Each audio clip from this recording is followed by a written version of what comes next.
आताची सर्वात महत्त्वाची बातमी ती म्हणजे अखेर मराठी भाषेला अभिजात दर्जा मिळालेला आहे। उदय सामंत यांच्या हाती शासकीय आदेश आलेला आहे। केंद्रीय सांस्कृतिक मंत्री शेखावत यांच्याकडून GR सुपूर्द करण्यात आलेला आहे। आताची सर्वात महत्त्वाची बातमी आपण पाहतोय, अखेर मराठी भाषेला अभिजात दर्जा मिळालेला आहे। उदय सामंत यांच्या हाती शासकीय आदेश आलाय।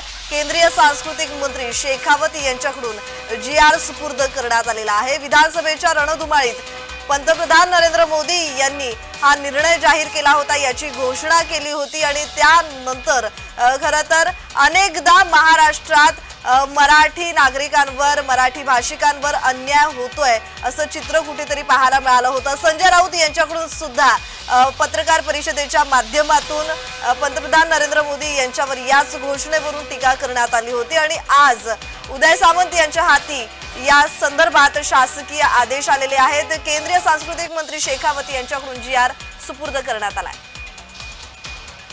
तर या संदर्भात अधिकची माहिती देत आहेत आमचे प्रतिनिधी रोहन कदम। रोहन, या संदर्भातला अधिकचा तपशील। प्रज्ञा, अगदी बरोबर आहे। केंद्रीय सांस्कृतिक मंत्री शेखावत यांच्याकडून हा शासन आदेश जो आहे तो GR जो आहे तो काही वेळापूर्वी सांस्कृतिक मंत्र्यांच्याकडे गेला आणि सांस्कृतिक मंत्र्यांकडून तो थेट मराठी भाषा मंत्री उदय सामंत यांच्या हाती जो आहे तो हा संपूर्ण आदेश जो आहे तो मिळायला पाहायला मिळतोय। आणि मराठी भाषेला जो अभिजात दर्जा जो मागील काही दिवसांपूर्वी दिलेला होता आणि त्याचे शासन आदेश जे ते येणं बाकी होतं, यासाठी पाठपुरावा चालू होता, परंतु मोठ्या प्रमाणामध्ये विरोधकांकडून देखील याबाबत काही प्रमाणामध्ये टीका झालेली होती।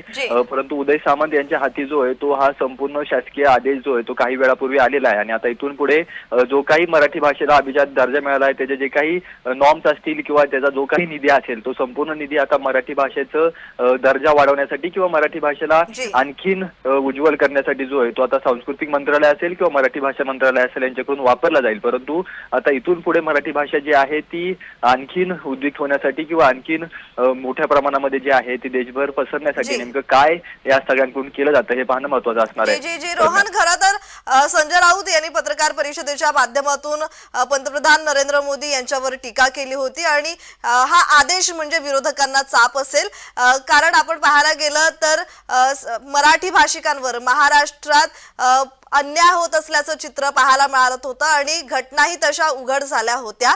त्यानंतर संजय राऊतांचं हे वक्तव्य आणि त्यानंतर हा आदेश सुपूर्द करण्यात आलेला आहे। या संदर्भात अधिकची माहिती।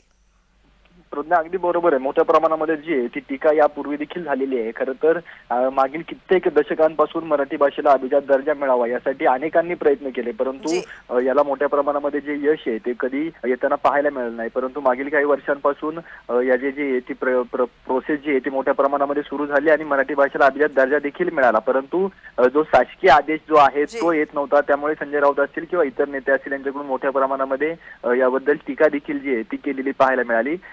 टीका जरी केली असली तरी मोठ्या प्रमाणामध्ये जेव्हा अशा प्रकारचे आदेश निघतात त्यानंतर थोडासा वेळ जो आहे तो शासकीय आदेश किंवा GR यायला वेळ लागतो आणि परंतु या सगळ्या मंत्र्यांनी फॉलोअप घेतल्यानंतर अखेर आज तो आदेश आलेला आहे। आणि ज्या पद्धतीने मागील काही दिवसांपासून मुंबईमधल्या अनेक ठिकाणी जे आहे ते मराठी भाषिकांवर अन्याय होत गेला, अनेक ठिकाणी जे आहे ते मराठी बोलण्यासाठी अनेकांकडून नकार दिला गेला, त्यामुळे या सगळ्याला जे आहे ते आणखी बळ मिळालं पाहायला मिळालं। परंतु आता निवडणुकीच्या पार्श्वभूमीवर हा आदेश, हा जो मराठी भाषेचा अभिजात दर्जा देण्यात आलेला आहे, हा आदेश कितपत भाजपाला महत्त्वाचा ठरू शकतो मराठी भाषिक मतदार त्यांच्यापर्यंत खेचण्यासाठी? अगदी बरोबर आहे। खरं तर मुंबईमध्ये स्थानिक स्वराज्य संस्थेच्या निवडणुका ज्या आहेत त्या महापालिकेच्या होत आहेत आणि यावेळेस मराठी आणि इतर भाषा वाद जो आहे तो सातत्याने होत असताना पाहायला मिळतो आणि त्यामुळेच मागील काही दिवसांपासून 2-3 प्रकरणं जे आहेत ते आपल्याला पाहायला देखील मिळाली होती। हा फायदा होईल की नाही होईल हा भाग निवडणुकीसाठी भाजपसाठी वेगळा, परंतु भाजपचं हे अधिक त्यापासून त्यांच्या जाहीरनाम्यामध्ये जे आहे ते सातत्याने होतं आणि जाहीरनाम्यातला एक वादा जो आहे तो मोठा पूर्ण केल्याचं विश्वास जो आहे तो भाजप निश्चितपणाने मतदारांपर्यंत नेऊन पोहोचू शकतो। आणि मुंबईमध्ये ज्या पद्धतीने मराठी भाषिकांवरती गेल्या काही दिवसांपासून अन्याय केला जातोय आणि त्याच्यावरती शिवसेना जी आहे ते आक्रमक होताना पाहायला मिळते, उद्धव ठाकरेंची शिवसेना आक्रमक होताना पाहायला मिळते आणि त्यातच मराठी भाषिकांना खेचण्यासाठी मराठी भाषेला अभिजात जो दर्जा मिळालेला आहे तो भाजपसाठी महत्त्वाचा असू शकतो, भाजपसाठी महत्त्वाचा ठरू शकतो। मतदार आता याला कशा पद्धतीने कौल देतात हे पाहणं महत्त्वाचं आहे, परंतु ज्या पद्धतीने मागील काही दिवसांपासून सगळ्या घडामोडी घडत होत्या आणि त्यामध्ये मराठी भाषेला अभिजात दर्जा मिळाला आणि त्यानंतर आता थेट जो आहे तो आदेश GR जो आहे तो काही वेळापूर्वी सांस्कृतिक मंत्र्याला प्राप्त झाला आणि त्यानंतर आता उदय सामंत जे की मराठी भाषेचे मंत्री आहेत त्यांच्याकडे प्राप्त झाला. त्यामुळे ही सगळ्यांसाठी, मराठी भाषिकांसाठी, महाराष्ट्रासाठी आनंदाची गोष्ट आहे. कारण की अनेक दशकांपासून मराठी भाषेला अभिजात दर्जा मिळावा यासाठी अनेकांनी प्रयत्न केले. अनेक वर्षांपासून, अनेक दशकांपासून जो आहे तो हा प्रयत्न, हा लढा जो आहे तो केंद्राकडे सुरू होता.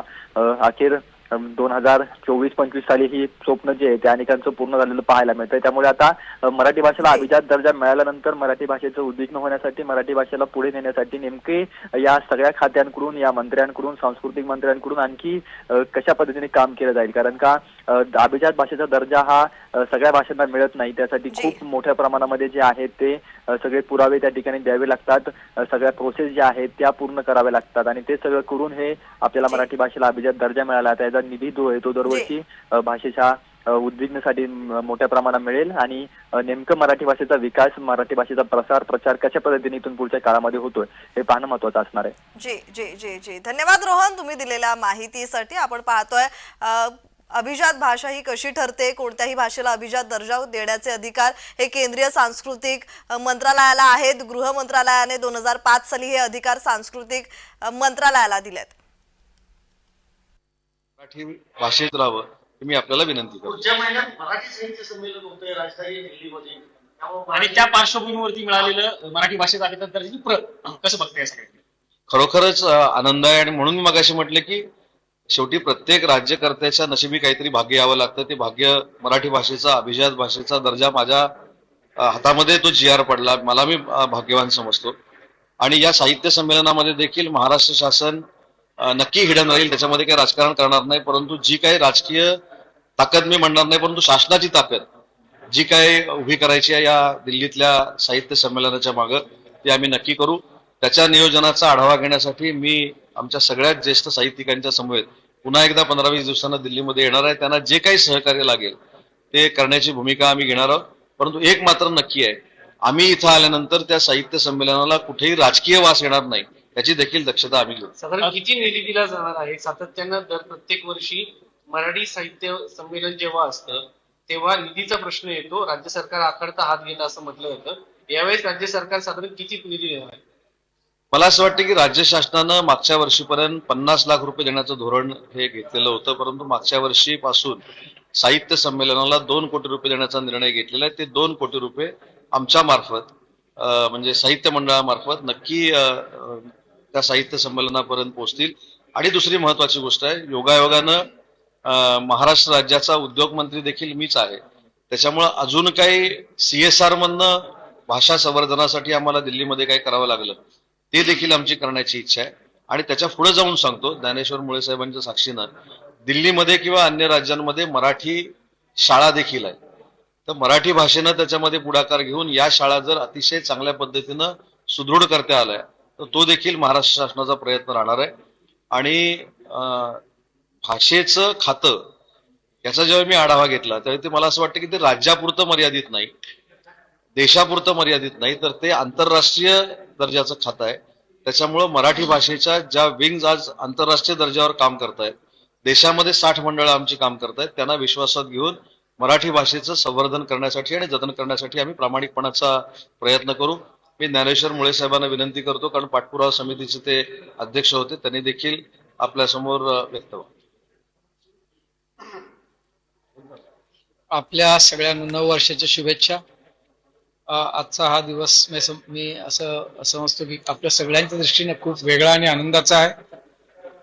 आणि याचं जे महत्व आहे ते असं आहे की या निमित्तानं मराठी भाषा ही अभिजात आहे, होती, याच्याविषयी कुणाला तसा संशय नव्हता. फक्त त्याला शासनाची मान्यता मिळणं हा प्रक्रियेचा भाग होता.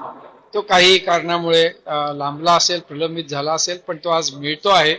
ही आनंदाची गोष्ट समग्र महाराष्ट्र हे साजरा करतोय हे माझ्या लक्षात आलेलं आहे. जिथे जिथे मी जातो तिथे थोडा अकारण सुद्धा मला श्रेय त्याचं दिलं जातं.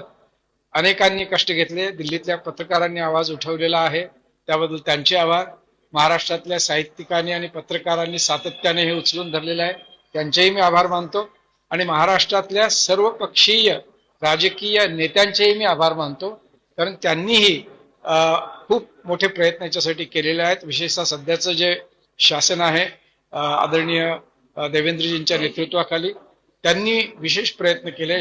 त्याआधी आदरणीय शिंदे साहेब होते, त्यांनी प्रयत्न केले आणि त्या आधीच्या मुख्यमंत्र्यांनी आणि मंत्र्यांनी सुद्धा प्रयत्न केले. आज त्याला एक संपूर्ण असं फळ मिळतंय, ही चांगली गोष्ट आहे. महाराष्ट्राबाहेरचा महाराष्ट्र, त्याचा उल्लेख आताच माननीय मंत्री महोदयांनी केला. ग्वालियर असो, इंदोर असो, तंजावर असो, कानपूर असो, बिठूर असो, कलकत्ता असो, या अनेक ठिकाणी महाराष्ट्राच्या ऐतिहासिक आणि सांस्कृतिक खुणा लपलेल्या आहेत आणि त्या ठिकाणी अनेक मराठी संस्था आहेत. या निमित्तानं माननीय मंत्री महोदयांच्या मार्गदर्शनाखाली आम्ही एक राष्ट्रीय प्रारूप सुद्धा बनवण्याचा विचार करत आहोत आणि ते तसं जर झालं तर पुन्हा एकदा मराठी भाषेचा एका अर्थानं मी म्हणेन की सार्थ स्थान जे आहे राष्ट्रीय पातळीवरचं, ते या निमित्तानं परत आपल्याला मिळवता येईल. शेवटचा मुद्दा, आंतरराष्ट्रीय पातळीवरती आपल्या महाराष्ट्र शासनाने माननीय एकनाथजी शिंदे मुख्यमंत्री असताना आंतरराष्ट्रीय मराठी मंच स्थापन केलेला आहे. तोही अधिक सक्रिय करण्याची प्रक्रिया या निमित्तानं सुरू होऊ शकेल असं मला वाटतं. 17 देशामध्ये आपले प्रतिनिधी आहेत, ते अजून वाढवून कसे त्यांना या संपूर्ण प्रक्रियेमध्ये सामावून घेता येईल याचाही विचार मंत्री महोदयांच्या मार्गदर्शनाखाली पुढे नेता येईल. धन्यवाद.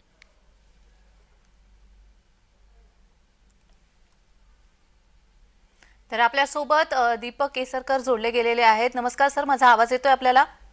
हो, येतो. जी. मराठी भाषेला अभिजात दर्जा अशी मान्यता आता अखेर मिळालेली आहे. आपली पहिली प्रतिक्रिया? नाही, खरं तर ही मान्यता पूर्वीच मिळालेली आहे, फक्त जी आर आता निघालेला आहे. अगदीच. आणि त्याच्यामुळे त्याची प्रक्रिया आता सुरू होईल की मराठी भाषेच्या संशोधनावर अधिक ती रक्कम उपलब्ध होऊ शकेल. आणि अनेक उपक्रम हे केंद्र शासनाच्या मदतीने सुद्धा भाषेचं संशोधन आणि त्याच्या बोली भाषा आहेत, अनेक त्याचे पैलू असतात, त्यातलं साहित्य आहे. तर ह्या सगळ्यालाच एक नवीन दिशा प्राप्त होऊ शकेल. मराठी भाषा धोरण तर आपण दिलेलंच आहे. मराठी भाषेला अभिजात दर्जा मिळवण्यामध्ये पंतप्रधान महोदयांची फार मोठी भूमिका होती आणि राज्याचे मुख्यमंत्री, उपमुख्यमंत्री दोघं सातत्याने याच्यासाठी प्रयत्नशील होते आणि त्याच्यामुळे सातत्याने पाठपुरावा केल्यामुळे ही अनेक वर्षाची मागणी पूर्ण झाली आणि त्याच्यावर पंतप्रधान महोदयांबरोबर अमित शहाजींचा सुद्धा मोठा वाटा या निर्णयामध्ये राहिलेला आहे. तर मला असं वाटतं की आता एका नवीन याच्यामध्ये आपण जातोय. मराठी भाषा भवन सुरू झालेलं आहे, आंतरराष्ट्रीय मराठी संमेलन आपल्याकडे होतं, त्याचा एक प्लॅटफॉर्म तयार झालेला आहे. म्हणजे अनेक, आणि आता आपण अनेक सुविधा या वेगवेगळ्या भागामध्ये जे मराठी बोलणारे लोक आहेत ते जगभरामध्ये जसे आहेत तसे महाराष्ट्राच्या बाहेर, पूर्व महाराष्ट्रात म्हणजे ज्या ठिकाणी इतर राज्य आहेत परंतु मराठी लोक आहेत त्या ठिकाणी सुद्धा अनेक उपक्रम सुरू केलेले आहेत. तर मला वाटतं की याचा निश्चितपणे फायदा ह्या मराठी भाषेच्या विकासासाठी होईल आणि त्याच्या संशोधनासाठी सुद्धा होईल. अगदीच. मला यालाच अनुसरून तुम्हाला एक थोडासा वेगळा प्रश्न विचारायचा आहे. तो म्हणजे आता आपण पाहतोय महाराष्ट्रामध्ये काही ठिकाणी मराठीची गळचेपी होताना दिसते किंवा मराठी माणसाला मराठी बोलण्यासाठी विरोध केला जातोय. हे कुठेतरी महाराष्ट्रासाठी आणि अर्थात मराठी भाषेसाठी घातक आहे का? आणि जर असं होऊ नये तर मराठी भाषेचं संवर्धन एकंदर होण्यासाठी, कारण अभिजात दर्जा तर आता मिळालेला आहे, पण एकूणच जी बोलीचालीमधली मराठी भाषा आहे त्याचं संवर्धन व्हावं यासाठी काय करावं असं आपल्याला वाटतं? मराठी भाषेचं धोरण तर मी मंत्री असतानाच दिलेलं आहे. त्याच्यामध्ये स्पष्ट लिहिलेलं आहे की सर्व मराठी कार्यालयामध्ये, सर्व सरकारी कार्यालयामध्ये यापुढे मराठीचा वापर कंपल्सरी राहील. जे महाराष्ट्रामध्ये राहतात त्यांना, महाराष्ट्राच्या बाहेरून आलेले लोक बोलू शकतील हिंदी किंवा इंग्रजीमध्ये, परंतु महाराष्ट्रातल्या लोकांना मराठीमध्येच बोलायला लागेल. तर अनेक लोकांना मराठी येते पण बोलताना संकोच वाटतो.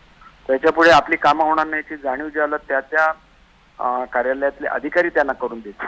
कारण शेवटी काही गोष्टीमध्ये कंपल्शन करायलाच लागतं. कारण शेवटी आपल्या भाषेचा अभिमान आहे, आपली भाषा आहे, ती आपली मायबोली आहे, तर तिचा रिस्पेक्ट महाराष्ट्रामध्ये राहिलाच पाहिजे. आणि एवढंच नाही तर मराठी लोकांना अनेक वेळेला जे आता मोठमोठे जे क्रीडा म्हणजे ज्याला क्लब्स म्हणतात, जसं आता CCI आहे किंवा पारसी जिमखाना आहे, इस्लाम जिमखाना आहे, तसा मराठी लोकांसाठी जिमखाना नव्हता. तो सुद्धा करण्याचा कॅबिनेट ठराव मी करून घेतला आणि मुंबईचा पालकमंत्री असल्यामुळे त्याला जागा सुद्धा उपलब्ध करून दिलेली आहे. त्यामुळे एकंदरीतच मराठी भाषिकांना तो दर्जा आणि ते महत्व 100% उपलब्ध करून दिलं जाईल याची मला खात्री आहे. जी, मात्र माझा प्रश्न हा या वेगळ्या अनुषंगाने होता की आता आपण कल्याणमधलं प्रकरण बघितलं किंवा ठाण्यामधलं प्रकरण बघितलं, थोडीशी कुठेतरी मराठी भाषिकांना कुठेतरी कमी लेखलं जातं किंवा हिंदी भाषिकांकडून त्यांच्यावरती दबाव टाकला जातो की तुम्ही आम्हाला मराठी समजत नाही तर तुम्ही मराठी बोलायचं नाही, आम्हाला समजेल अशा भाषेमध्ये बोलायचं, असं नाहूर स्टेशनला सुद्धा झालेलं होतं हे प्रकरण. तर त्या अनुषंगाने मला खरं तर तुम्हाला विचारायचं होतं. मला वाटतं की काही प्रकरणामध्ये अधिकाऱ्यांनी इंटरफिअर करण्याची आवश्यकता असते. आपल्याकडे शेवटी असं जर केलं तर कायदा सुव्यवस्थेचा प्रश्न निर्माण होऊ शकतो. जी. तर या ह्याच्याखाली पोलीस सुद्धा. हॅलो, काही कारणामुळे आपला संपर्क तुटलेला आहे, मात्र नुकतेच दीपक केसरकर आपल्यासोबत बोलत होते आणि मराठी भाषेला अभिजात दर्जा मिळाल्यानंतरची त्यांची प्रतिक्रिया, अर्थात GR निघाल्यानंतरची, शासन आदेश जाहीर झाल्यानंतरची त्यांची पहिली प्रतिक्रिया आपल्यासोबत त्यांनी संवाद साधलेला आहे. मंत्री गजेंद्र शेखावत यांच्याकडून हा शासन आदेश जारी झालेला आहे आणि मराठी भाषेला अभिजात दर्जा मिळण्याचं जे स्वप्न आहे ते अखेर पूर्ण झालेलं आहे. मराठी भाषेला खरं तर खूप मोठा वारसा आहे आणि तो वारसा जतन आणि संवर्धन करण्याचं काम हे मराठी माणसाचं आहे.